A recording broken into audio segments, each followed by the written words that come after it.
1, 2, 3, come on!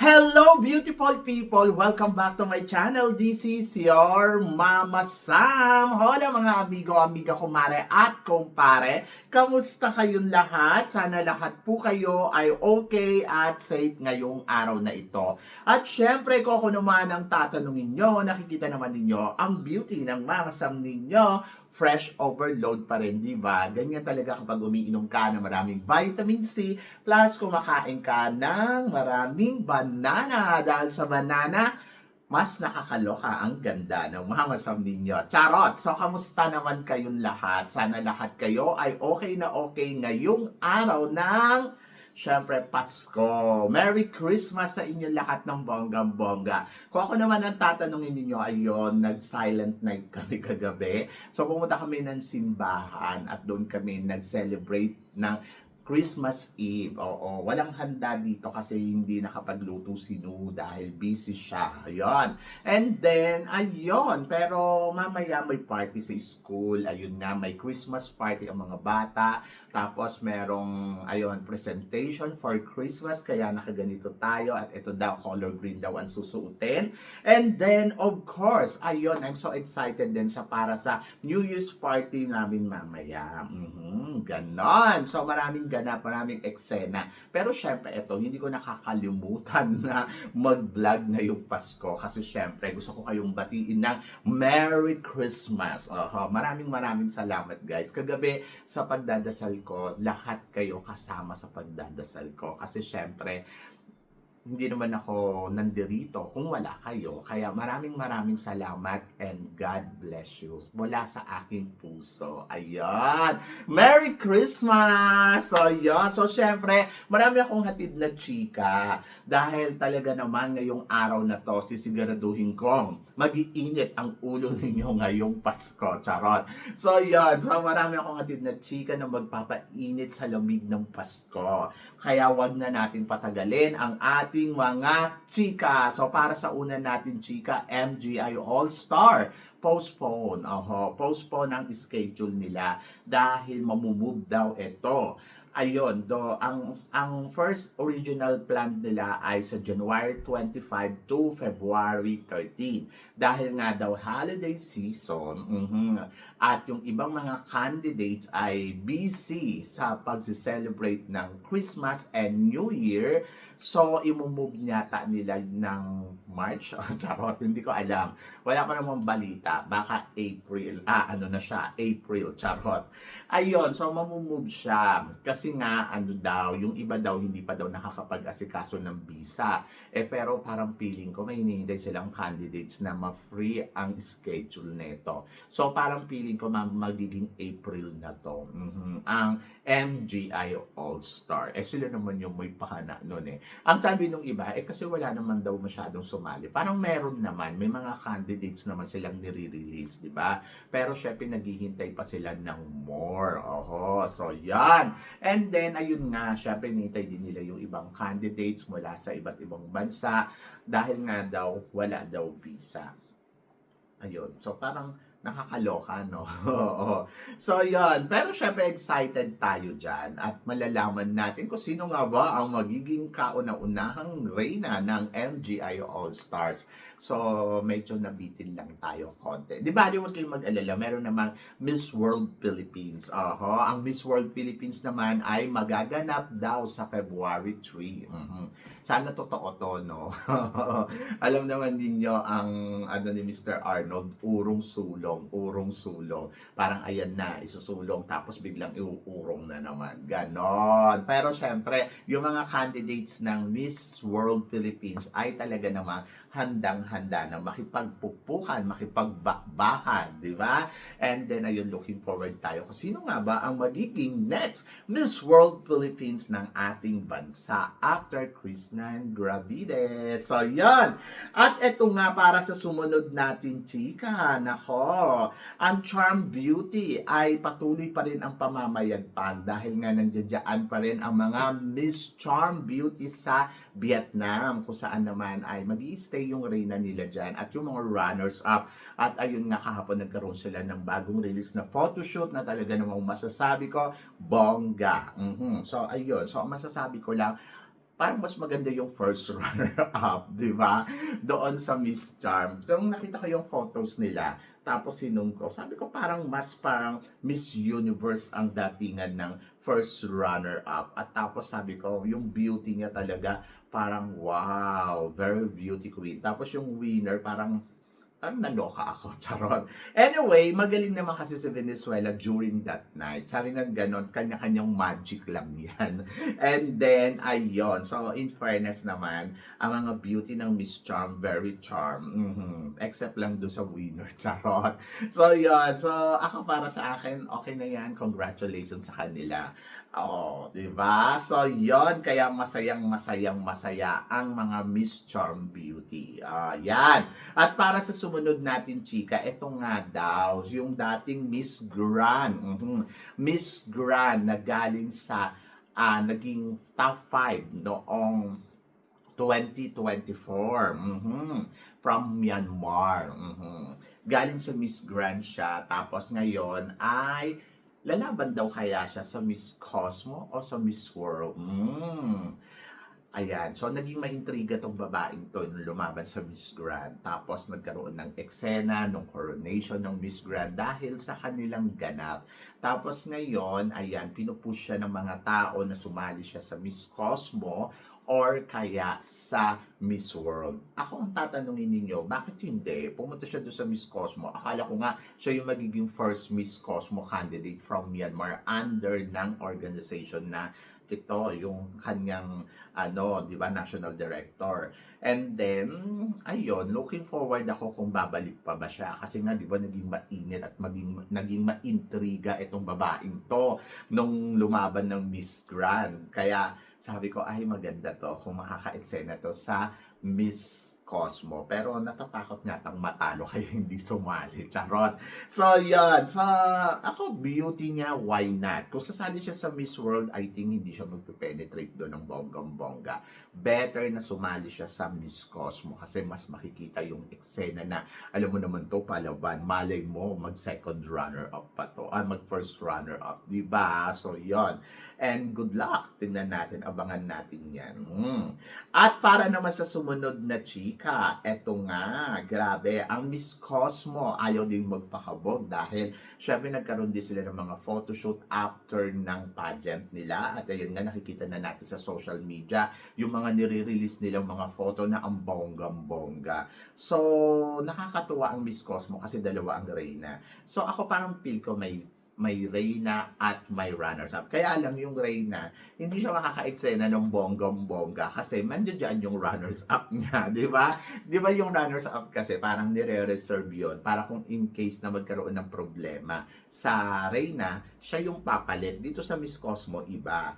Dalawa silang reyna. So, naghahati sila sa trabaho, naghahati sila sa eksena, naghahati sila sa publicity. Pero para sa akin, pabor yan. Kasi syempre, ang runners-up ngayon ay Philippines. So, happy ako na may eksena at ganap kay Chelsea Fernandez kasi makakatulong to sa kanyang, sa kanyang career, di ba? Mas iingay, mas mapag-uusapan. And then, plus, syempre, pride natin to because of Philippines. So, yun, for sure, isang taon ninyong aabangan, susubaybayan, at syempre, susuportahan ang Miss Cosmo. So, ako para sa akin, nakakatawa silang combination, no? Asia and, Americas. And then kapag tinignan mo sila, parang mas mukhang reyna pa si Chelsea. Alam mo naman mga drama ni Chelsea, talagang pak na pak yan. Di ba? So, yun, nagmumukhang reyna at siya yung queen. Tapos, yung runners-up, yung USA. Nakakaloka. Ba't maganda pala si Miss USA? So, na-appreciate ko yung beauty na meron siya. Talagang masasabi ko, ay, wow. At eto nga, ang sumunod na chika. Sabing ganon, Gusto kaya ni Bawang si Chelsea? Oho, kasi daw 'di ba, mas close si Bawang doon sa mga first queen. Oho, katulad ni Kitot at saka nung taga Thailand, lalo na yung taga Thailand talagang close na close sila. So, ganun din daw kaya ang maibigay ni Bawang na good relationship dito kay Miss Philippines. To be honest, ako, napakaswerte ni Bawang ha, dahil meron siyang Chelsea Fernandez ngayon. Tulad nga ng sinabi ko, yung katangian ng Miss Cosmo nandiyan kay Chelsea Fernandez at panalo ang karakteristik na meron itong si Chelsea Fernandez. For sure, magiging close sila ni Bawang. Siguro ang kailangan lang ni Bawang dyan ay, syempre, kilalanin ng gusto si Chelsea. At si Chelsea naman, alam naman natin yan na talagang sobrang parang winner na winner talaga yung character niyan. At parang feeling ko magkakasundo silang dalawa nung bonggong-bongga. So, yon. And then, ito na rin yung opportunity ni Bawang na makuha ang suporta ng mga Pilipino kung ipapakita niya sa Pilipino na talagang very willing siya talaga dito sa kanyang runners-up na maging dikit. Oho, so yon. And then, yan yung abangan natin. Pero ang tanong, magkakaroon daw kaya ng homecoming si Chelsea Fernandez sa Pilipinas dahil nga, di ba, nag-runners up siya. So, ayan, alam naman natin na dumating nung nakaraan taon ang Miss Cosmo sa Pilipinas at dinedma to ng maraming Pilipino. Pero ngayon, syempre na runners up ang Philippines for sure. Pagkakaguluhan natin yan ng bonggang-bongga, di ba? So, sabi ko, why not? Bakit hindi? She's Miss Philippines and then pride natin yan. And then, ayun, so nakakatuwa kasi syempre, looking forward tayo kung ano ang magiging eksena. So, sabing ganon, matabunan kaya ng Miss Cosmo ang MGI. So, yun, kasi di ba nagkaroon din ng mga homecoming parade after ng mga struggle na nangyari noon. And then ngayon ay ganyan yung nangyari sa Miss Cosmo, inayawan siya ng mga Pilipino, tapos ngayon nanalo si Chelsea. I love Miss Cosmo na ang labanahan, ganon. So, ako para sa akin, opportunity to ng organization na alam mo yon, ma-embrace yung culture na meron ang Pilipinas dahil meron silang Reyna from the Philippines. And then plus, ayun, so ito na rin yung siguro yung magandang panimula. Panimula para mas tangkilikin ang Miss Cosmo ng mga Pilipino. So ako, looking forward ako kung ano ang mga plano ng Miss Cosmo para kay Chelsea Fernandez. And then I hope na nandoon ako na ma-embrace ng mga Pilipino ang Miss Cosmo ng bonggang-bongga katulad ng pag-embrace natin sa Miss Grand. Diba? Magandang pamasko yan sa atin lahat. Ganon. Kaya, congratulations, Cosmo. So, you did it, di ba? At ito nga ang sumunod na chika. So, sabing ganon, si Chavit Singson kung bibilhin daw ang Miss Universe, ano na daw ang magiging kapalaran ni Fatima? So, madidethrone kaya to? So, ako para sa akin, siguro hindi naman yung ididethrone agad-agad, no? Dahil binili or nakuha ni Mr. Chavit yung franchise ng Miss Universe. So, ako para sa akin, siguro ang mangyayari dyan ay, syempre, magkakaroon sila ng mga bagong rules and regulations para sa Reyna, and then, ayun nga, sabi ganun, magiging bago na daw yung mga staff o yung kung sino man yung mga tao dyan. And then, ayun nga, maraming na nag-wish na sana daw makabalik si Paula Sugar para daw mabalik ang kinang talaga ng Miss Universe. And then, ayan, looking forward din yung mga tao na makabalik dito si Lucera para sa runway training ng Miss Universe na gano'n. Tapos, gusto din nilang mabalik si Madam Esther. Si Madam Esther kasi siya yung nagmamanage sa mga girl at talagang very close to sa mga Pilipino. And then, ayun. So, syempre, kung hindi mag-a-attitude ang Miss Universe Queen at kung magagawa niya yung kanyang duty and responsibilities, kung sino man ang mga bago hahawak dito under ng Miss Universe, walang magiging problema. So, dito dapat din patunayan ni Fatima yung kanyang pagiging reyna bilang Miss Universe. So, syempre, looking forward tayo dyan ng bonggang-bongga kung ano nga ba yung mga dapat niyang gawing project. And then, ayun, ipakita lang niya sa organization na kadapat-dapat talaga siyang maging Miss Universe. And then, I think magiging winner yan. Di ba? So, yon. So, ako, para sa akin, hindi naman ako looking forward na, ay, sana ma-dethrone. Kasi nandyan na eh. Nangyari na. May reyna na. Aawayin pa ba natin? No? Di ba? Sa ayon sa gusto natin, siguro bigyan na lang natin siya ng chance na kung paano niya ipapakita ang pagiging isang Miss Universe. And then, ayun, yung pagiging attitudora niya, yung pagiging spoiled brat, parang feeling ko kasi may pagka-spoiled brat eh. Kasi di ba nung kanyang parade, hala, Diyos ko, walang tigil, sayaw, sayaw, sayaw doon, sayaw dito, hala, shake, shake, shake, shake, shake. And then hanggang sa binuhat na siya nung chaperon niya, nung bonggang-bongga, pinatigil na, di ba? Tama ba yun? So, bilang Miss Universe, dapat nakikita sa iyo yung leadership na tinatawag. Yung ikaw mismo, yung nakakakontrol sa sarili mo na ito yung dapat ko lang ipakita, hanggang dito lang to. Hindi yung ikaw pa yung umabuso doon sa sitwasyon. So, yan. So, madaling madidetron to si Fatima kung hindi siya marunong sumunod sa mga patakaran ng Miss Universe organization, lalo na kung mababago to. Pero ako naman, parang feeling ko naman, hindi naman ang target ni Mr. Chavit ay detronin etong winners. Siguro nandoon ako sa fight na I think ang target ni Mr. Chavit ay palaguin at ayun nga, maipromote ang Pilipinas. So sabi ng ganon, so tingin ba natin sa susunod na taon ay baka sa Pilipinas maganap ang Miss Universe? Hindi imposible mangyari yan. Saka hindi ko kasi alam kung kukunin ba to ni Chavit ng buong yung kumbaga forever. Walang kasi pang linaw. So basta ang alam ko, binibili niya yung Miss Universe. Hindi ko alam kung binibili niya for 1 year o binibili niya na talaga forever. Ganon. Kasi di ba parang nag-franchise na siya noong 2016 at sabi niya nga noong 2018 din daw, may share din daw siya dito sa Thailand. So ibig sabihin ay baka ganun din yung gawin niya. So possible. Pero sana bilhin na lang dyan niya talaga ng tuluyan para mabago ang sistema ng Miss Universe. Kasi sabing gano'n, lugi daw kasi. So, pero hindi ko alam kung willing ba si Mr. Chavit na malugi forever. Di ba?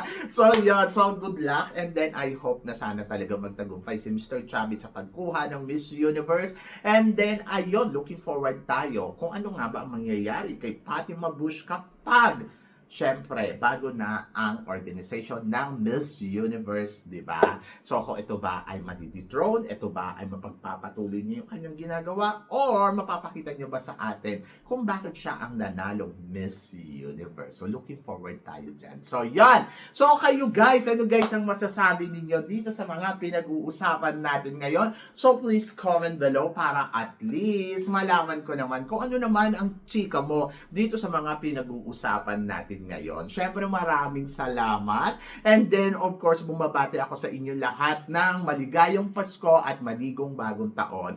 And then I hope na sana naging masaya at makabuluhan ang Christmas ninyo ngayon taon. So syempre pwede pa natin yan pagandahin dahil hindi pa naman tapos at pwede ka pang makapagpasaya. So sa lahat ng mga subscribers ko, maraming salamat. God bless you all and Merry Christmas. Pamasko ko. Charot! So, yan. So, guys, syempre, hanggang dito na lang. Hanggang sa muli nating chikahan.